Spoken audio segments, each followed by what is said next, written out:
1년 동안은 정말 굉장히 힘든 한 해였습니다.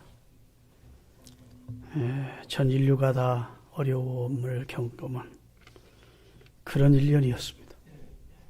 중국발 코로나 바이러스 때문에 전 인류가 다 두려움 속에서 전전긍긍하면서 1년을 지내봤고, 이 어려움이 언제 끝날지 아직도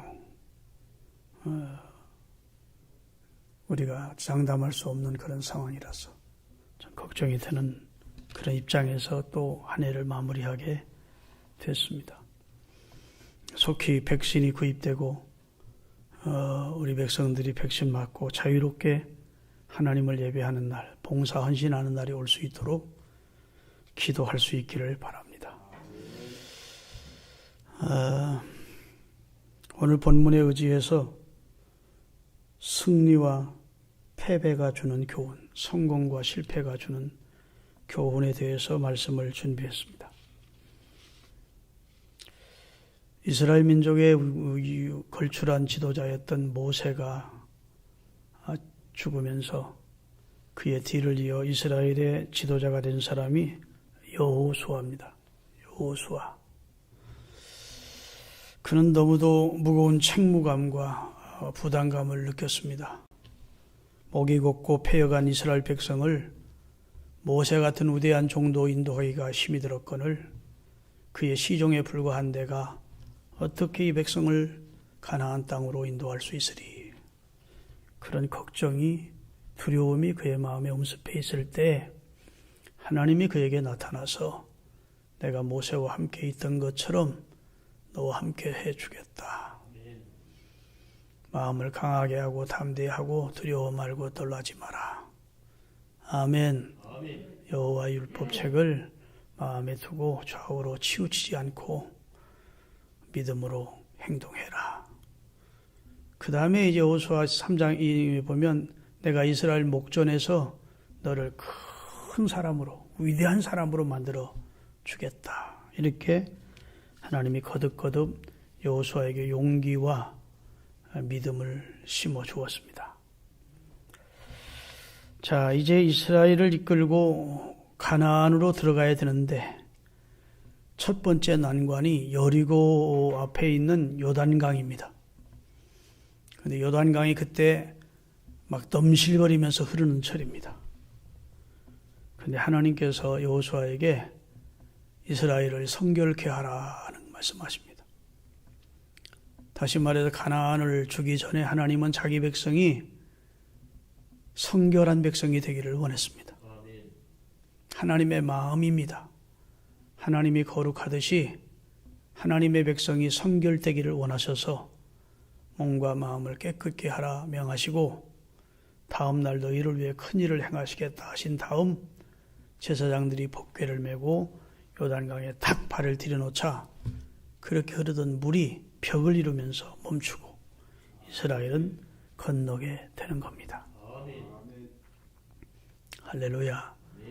그리고 여리고 성이 첫 성인데 그 성은 가나안 땅 7 부족이 살고 있는 중앙에 있는 성입니다.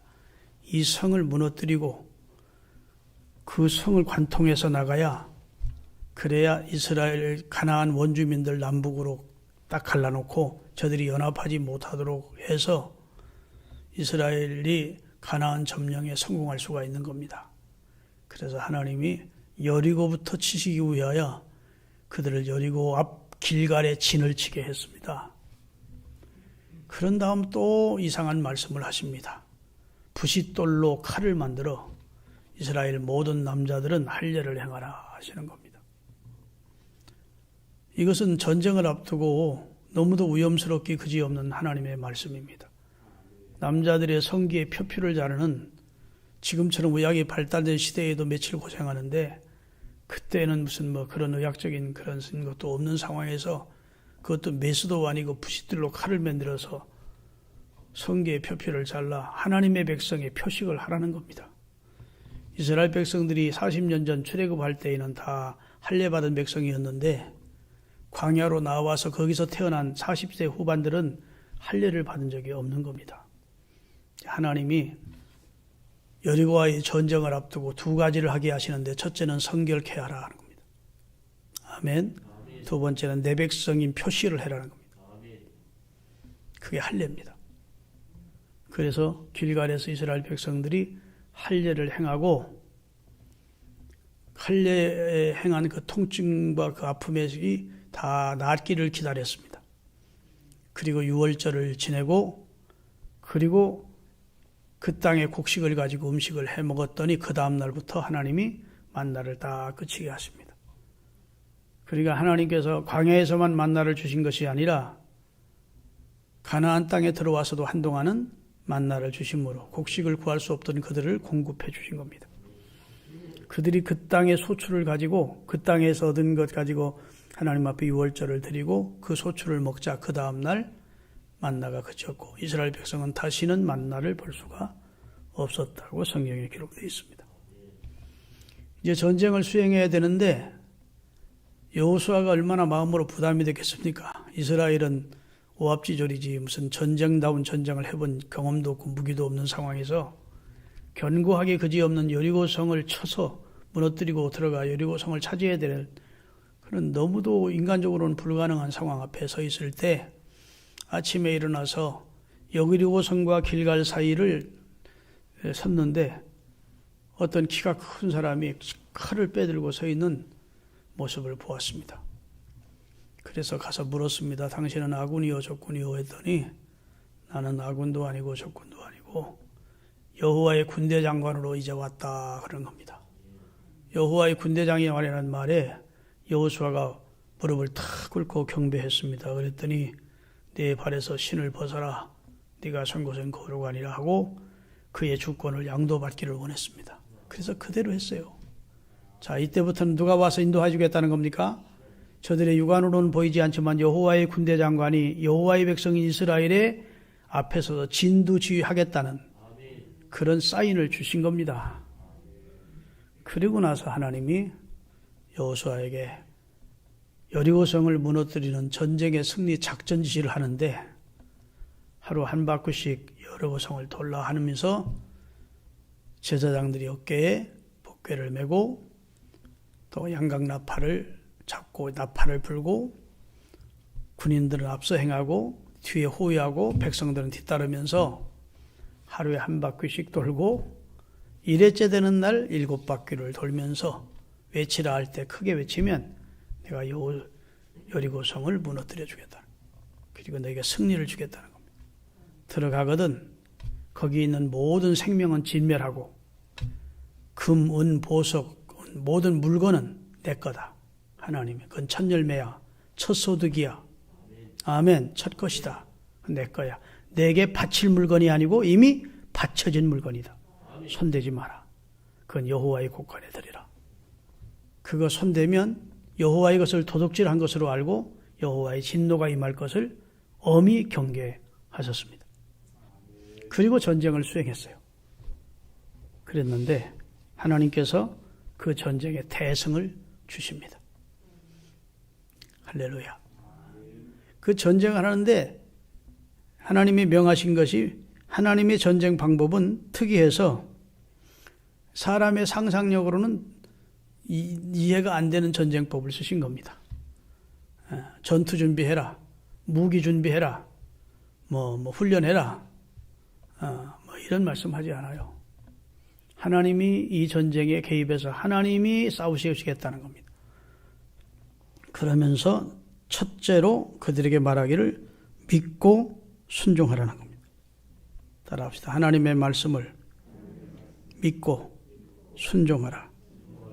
어떻게?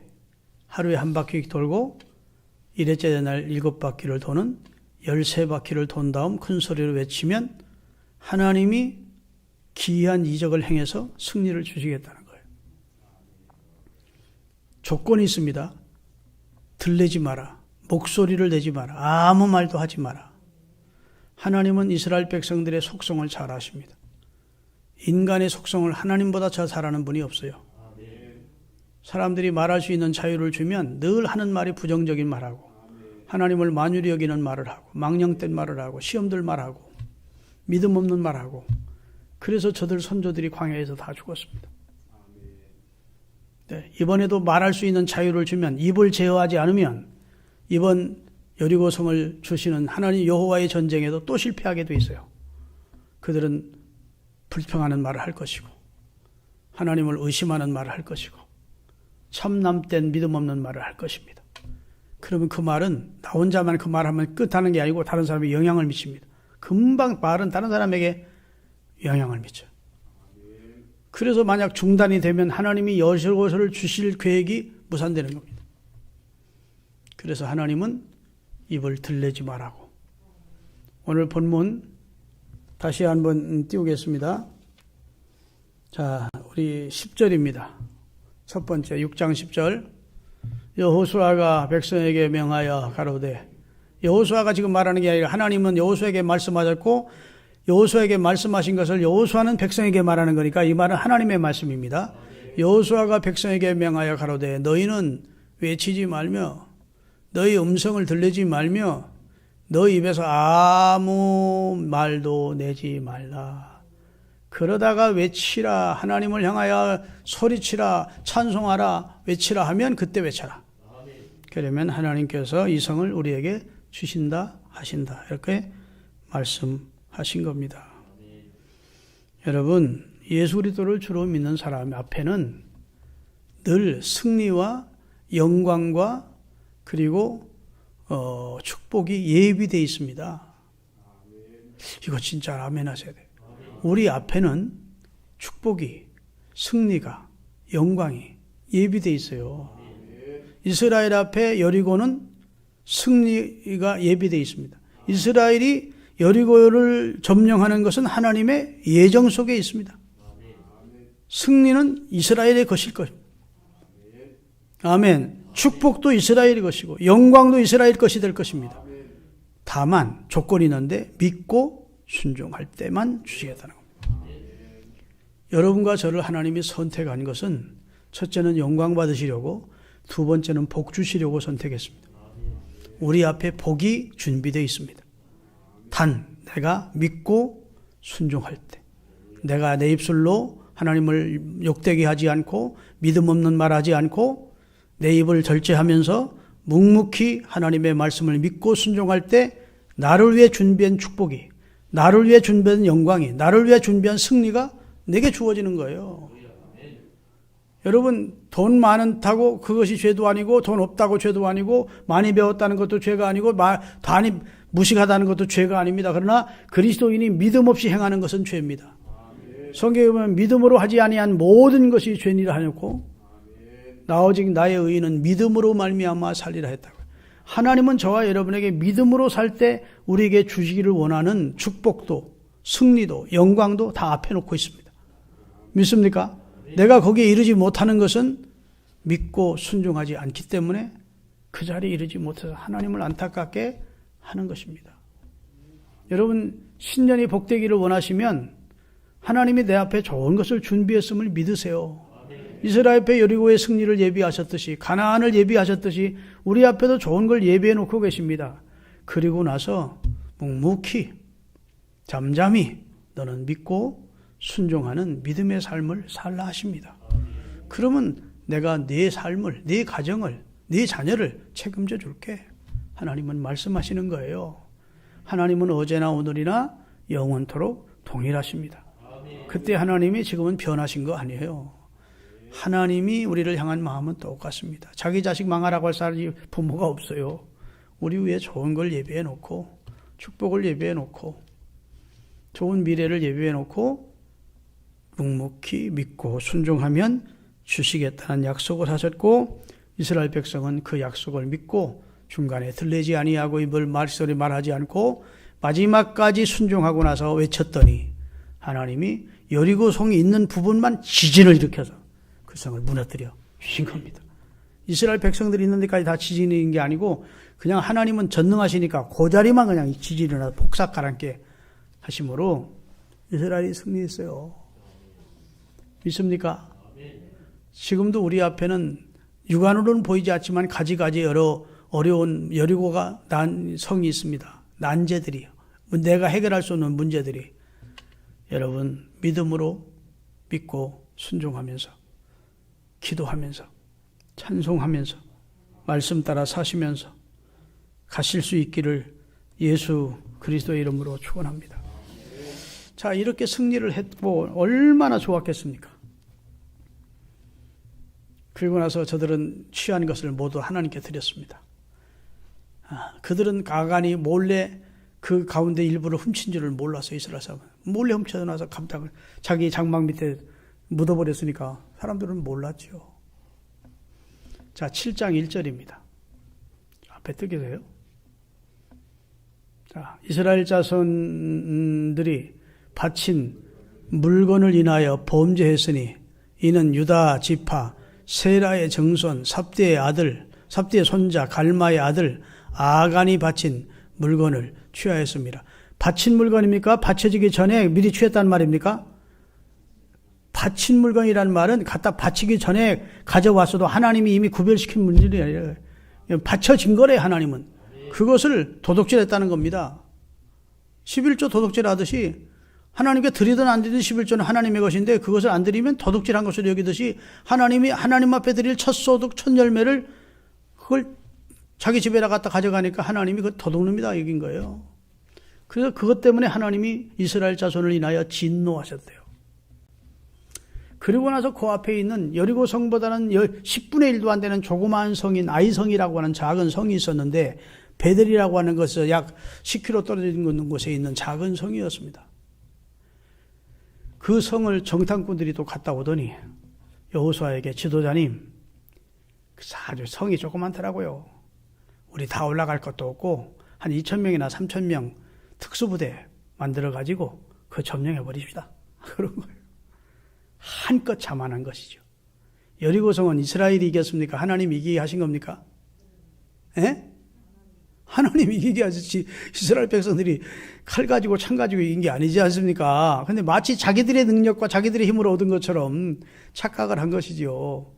그리고 아이성은 조그만하니까 우리 전부 백성이 올라갈 필요 없고 군대가 전부 올라갈 필요 없고 한 2,000-3,000 명 올라갑시다 했더니 여호수아도 지도자가 잘해야 되니 그때 기도해보자 이래야 되는데 그래 그렇게 하자. 3,000명 데리고 올라가서 싸워라.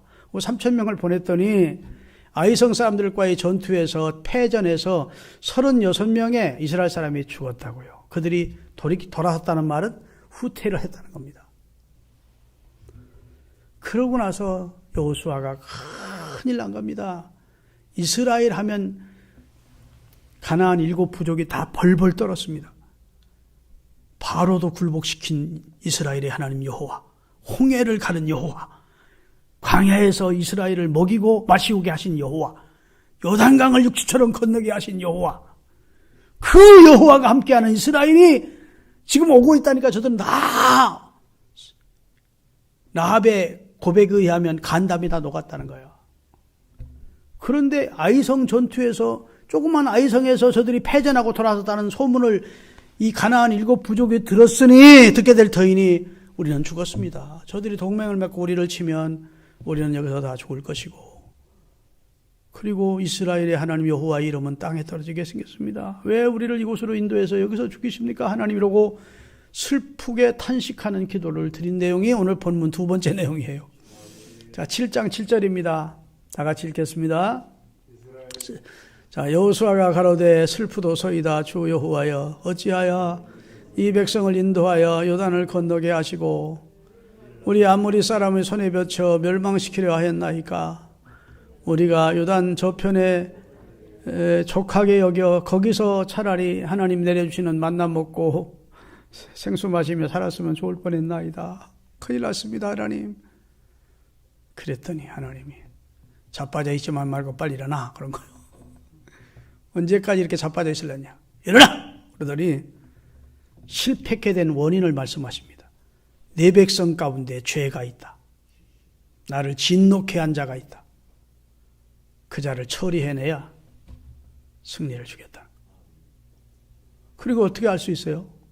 하나님이 어느 지파 누구의 자손 누구다 이렇게 다 알려주면 좋을 텐데 이제 거기서 찾아내야 되는 거예요. 그래서 이스라엘 12지파를 모으고 지파장들에게 제비를 뽑게 했더니 유다 지파가 뽑힌 거예요. 그 다음에 유다 지파에도 수많은 족속이 있는데 그 지파가 뽑았더니 또 살미가 뽑힌 거 쭉 하다가 유다 지파 아간이라는 사람이 딱 뽑힌 거예요. 재미가. 여호수아가 너 하나님 앞에서 솔직히 얘기해야 된다. 여리고성을 점령하고 탈취물을 네가 감춰느냐 했더니 제가 그랬습니다. 너무 욕심이 나서. 뭘 훔쳤느냐? 시날산의 외투 한 벌과 은 200세겔과 금덩이 50세겔짜리 하나를 훔쳤습니다. 어디다 두었느냐? 내 집 장막, 우리 집 장막 밑에 장막을 파고 숨겨두었습니다. 가서 확인해라 시켰더니 이스라엘 사람들이 그 군인들이 가서 확인했더니 정말 아간의 집 밑에 그걸 감춰놓은 거예요. 증거물로 갖고 온 겁니다. 네가 어찌하여 여호와께 바친 물질을 도둑질하고 하나님 앞에 이런 범죄를 저질렀냐? 내 죄가 내게로 돌아갈 것이다 하고 그를 아골골짜기에 갔다가 이스라엘 백성들이 돌을 쳐서 그들을 죽인 다음에 하나님이 작전 지시를 하신 거예요. 아멘. 너희 백성 한 사람 올라가면 안 돼. 다 올라가라. 다 8장 1, 2절입니다. 다 같이 읽겠습니다. 이제 여호와께서 여호수아에게 이르시되 두려워 말라 놀라지 말라 군사들을 다 거느리고 일어나 아이로 올라가라. 자, 그 말은 무슨 말입니까? 한 3,000명 데리고 올라가라고 하는 처음에 여호수아의 작전 지시는 잘못됐다는 겁니다. 전 백성 전 군인이 다 올라가라는 거예요. 최선을 다하라는 겁니다. 적은 일이든 큰 일이든 최선을 다하라는 거예요. 아멘 좀 하세요. 다 올라가래. 그러더니 백성을 두로 나누어서 공격하는 조와 매복하는 복병을 두라. 그랬다가 하나님께서 명하신 대로 작정을 했더니 그냥 아이성 사람들이 자기들이 승리한 줄 알고 다 쫓아나오니까 복병을 두었다가 아이성을 점령하고 거기다 불을 지르니까 자기들이 나온 성을 바라보니까 불하고 있으니까 들어갈 수도 없는 거예요. 이미 이스라엘이 다 점령해버린 거예요. 그래서 그들이 전쟁터에서 다 죽임을 당하고 이스라엘이 대승하게 되는 하나님께서 여호수아에게 단창으로 아이를 가르치라 해서 모세가 지팡이로 홍해를 가르치듯이 아이성을 가르치는 순간부터 이스라엘의 승리가 오기 시작하는데 전쟁에 대승할 수 있게 하셨다고요. 여러분 지금부터 한 20여 년 됐나요? 중동의 걸프전이라고 하는 전쟁이 있었습니다. 이라크라는 나라가 쿠웨이트를 침공한 전쟁입니다. 이라크의 사담 후세인 대통령이 자기 나라보다 훨씬 큰 나라인 이란과의 전쟁에서 수년간의 전쟁에서 승리했습니다. 이라크가 이겼어요.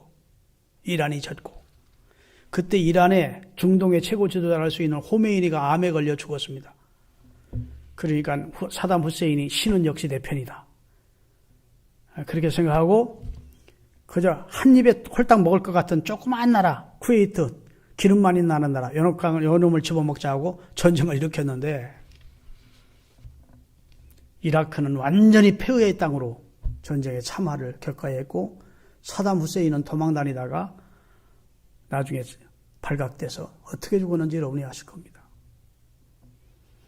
여러분 교만하면 안 돼요. 아무리 적은 일도 적은 일이야 경홀히 여기면 안 돼요. 할렐루야.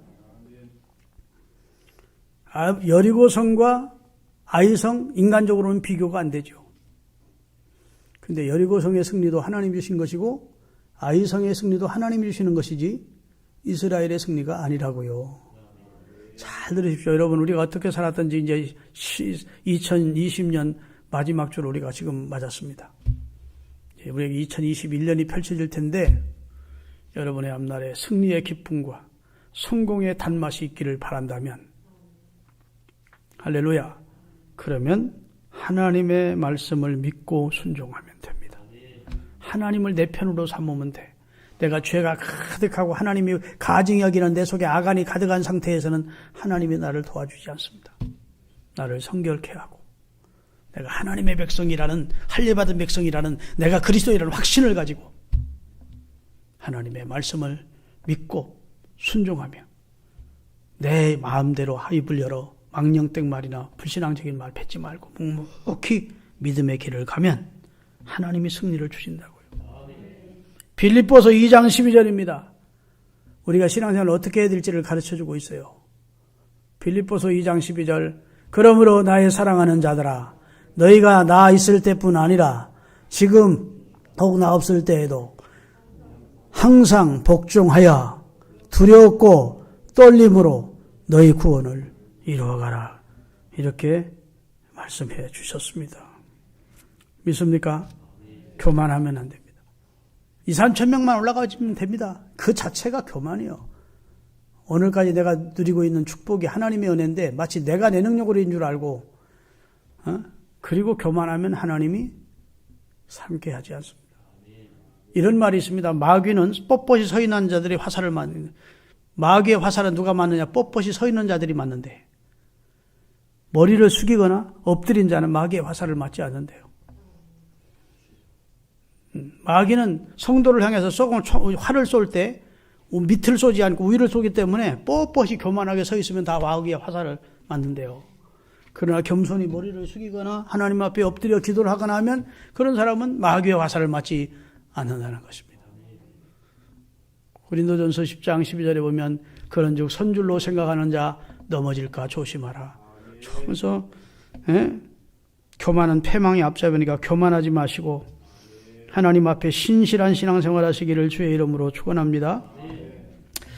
저희 교회가 36년 가까이 되는데 35년 전에 개척이 될 때 영등포에서 목회하던 제 친구 목사가 있었습니다. 그 사람이 안양에서 목회를 했었다가 영등포 와서 영등포 역전에서 선교를 했어요. 근데 그 목사님이 안양에서 목회를 할 때 안양에 큰 사건이 발생했어요. 가스 폭발 사고로 10명 가까이가 죽고 그 식당이 완전히 그냥 막 폐허가 되는 그런 가스 폭발 사고가 있었습니다. 근데 그 박 목사님이 시무하던 교회에 집사였대요. 그 식당 주인이.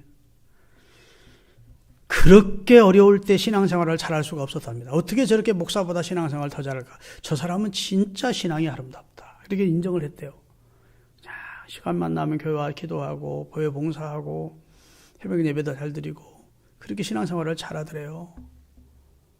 그래서 하나님 아무개에 복을 주십시오. 자기도 기도했고 본인도 열심히 기도했던데 조그맣게 식당을 시작했는데 그 식당이 잘 되기 시작하면서 그러면서 식당을 확장하고 2점, 3점 세우고 4점까지 세우고 식당에서 한 20년 만에 돈을 엄청나게 벌었대요.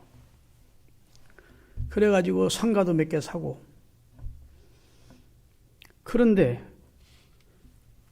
주일 예배, 오후 예배, 수요 예배, 금요 예배, 새벽 예배 한 번도 안 빠지던 분이 하나씩 빼먹기 시작하더래. 새벽 예배 안 나오기 시작하지. 금요 예배 안 나오지. 좀 세월이 가니까 수요 예배도 안 나오지. 그 다음에 주일 오후 예배 참석 않지. 그 다음에 주일 한 번 오는 것도 설교 시작할 때쯤 들어왔다가 그냥 축도하기 직전에 그냥 나가버린대요. 바쁘다는 핑계로. 그리고 헌금을 하는데 어느 정도 복 받을 때 거기서 딱 머물더래. 다시 말해서 지금은 애기 생각이 안 나지만 한 100만 원 바치고 거기에 딱 머무는 매달 100만 원만 11조를 하는 겁니다. 점점 사업은 잘 돼서 사실은 뭐 1000만 원 가까이 헌금을 해야 될 텐데 그리 안 하더래요. 그래서 불러다가 권면했답니다. 집사님 하나님 축복 많이 받았는데 집사님의 예전 신앙이 부럽네. 나는 그때 신앙을 좀 유지해야지. 응? 신앙생활 좀 잘해. 예배 참석 열심히 해야지. 그랬더니 그리고 헌금은 왜 그래? 엄청 축복받았는데 헌금도 온전한 11조를 드려야지. 그랬더니 아주 기분 나빠하면서 목사님 메뚜기도 한 철인데 지금 내가 이 사업에 목사님은 세상을 모르십니다. 내가 이거 돈 벌면 뭐 하겠습니까? 나중에 다 천교를 위해서 바칠 텐데요. 그러면서 세상 물정 모르는 목사처럼 무시를 하고 그다음부터는 헌금 얘기 더 바치지 않느냐고 했더니 돈만 하는 목사라고 자기 집에 교인들이 식당에 밥 먹으러 오면 목사가 돈만 알고 말이야. 세상 물정도 모르고 막 이렇게 자기를 비난하고 그러더래요. 그래도 또다시 찾아가서 신방하면서 주일 좀 잘 지키고 온전하게 주일은 성수하고 문 닫아라. 몇 번 권했대요. 그때마다 화를 내더라는 거예요. 그러더니 하나님이 그 엄청난 재산을 거둬가는데 1초도 안 걸리더래요. 1초도. 그 앞에 식당 앞에 그 아파트를 짓는 공사를 하는데 거기 이 일꾼들이 아파트에서 노동자들이 아침 식사를 거기 와서 한대요. 거기가 정해진 한밭집이지. 점심도 거기 와서 먹고 저녁도 거기 와서 먹는데 아침 식사를 하기 위해서 이제 저녁에 다 깨끗이 씻고 아침 식사를 오게 와서 음식을 다 앉혀놓고서나 불을 딱 붙이는 순간 뭐 사람들은 거기 아침 먹으려고 일꾼들은 다 앉아있고 펑! 하고 터지면서 그냥 그 가스가 다 흘려가지고 밑에 다 깔려있던 겁니다. 불을 붙이는 순간 펑 하면서 식당 전체가 날아가 버리면서 거기 있던 사람들이 화상 걸려 몇 도 화상 걸리기도 하고 몇 사람이 죽은 거예요. TV까지 크게 났던 사건입니다. 안양 식당 가스 폭발 사건. 그런데 그때만 해도 뭐 산재도 없었고 뭐 드는 보험도 드는 사람이 별로 없었고 지금이니까 보험 많이 들지 옛날에는 보험이 큰 무슨 특별한 사람이나 들지 안 들었거든. 그 재산 가지고 있는 상가 다 팔고 해도 사람들 보상해 줄 수가 없어가지고 문병을 가보니까 한강 성심병원에 입원해 있었는데 문병 가니까 막 눈만 남아있고 막 빽빽 붕대를 돌려있는데 울면서 차라리 죽는 게 낫겠어요 목사님. 나 죽으면 천국은 갈까요? 나는 죄인이에요. 이래서더래. 죽어도 천국은 가서 이렇게 살아서 뭐하냐고. 목사님 내가 죄인인데 죽으면 천국은 가겠습니까? 물어보더래. 이야 하나님 무서운 줄 알았다고 그 목사님이 나한테. 하나님이 여러분 하나님은 일변 사랑의 하나님이만 하나님은 교만한 자는 하나님이 용납지 않습니다. 우리가 겸손히 하나님을 섬기면서 하나님을 섬길 때 다 올라가라. 전심전력하라. 최선을 다하라. 이런 말씀 하고 계신 것을 기억하시고 성공도 하나님의 말씀 믿고 순종할 때 실패는 자만할 때 우리 속에 죄가 있을 때 하나님은 기뻐하지 않으십니다. 믿습니까? 교만할 때. 그러나 감사한 것은 이스라엘이 회개하고 아간을 처리하고 겸손히 여호수아가 다시 깨닫고 말씀하신 대로 했더니 승리를 주신 하나님이고. 여러분 말씀 붙들고 사셔야 됩니다. 예수 안 믿는 사람들은 다른 방법으로 다 살아요. 그들 방법으로 살 거야. 그러나 오직 나의 의인은 믿음으로 말미암아 사는 자들이다. 우리는 믿음으로 사는 자. 신년 새해로 믿음으로 삽시다. 누가 뭐래도 흔들리지 말고 믿음으로 사시는 우리 신흥가족들 될 수 있기를 바라겠습니다. 기도하겠습니다. 거룩하신 하나님 감사합니다. 오늘 저희들에게 은혜 주셔서 하나님의 전에 나와 하나님의 말씀을 받게 하시고 승리와 실패가 주는 교훈에 대해서 말씀 주시니 감사합니다. 여호수아에게 승리를 주셨던 하나님이 또 여호수아와 이스라엘 백성들이 패배를 맛보게 하셔서 그 원인이 무엇인지를 일깨우시고 죄를 처리하고 하나님 앞에 겸비해져서 온전히 순종하고 온전히 헌신했을 때 하나님이 다시 승리를 그들 품에 안겨주신 고마우신 하나님이십니다. 이 말씀 어제나 오늘이나 동일하신 주님의 말씀이니 우리 신앙의 교훈으로 삼게 하시고 평생 신앙생활에 실패하지 않게 하시고 가정생활에 실패하지 않게 하시고 이 말씀 붙들고 사회생활에 실패하지 않게 하시고 사업에 실패하지 않게 하시고 다 우리 교회에 속해 있는 성도들은 성공자로 승리자로 살아가게 하옵소서. 우리 앞에 예비되어 있는 축복을 보게 하시고 승리를 보게 하시고 믿고 순종하며 믿음으로 살게 해 주옵소서. 예수님의 이름으로 기도하옵나이다. 아멘.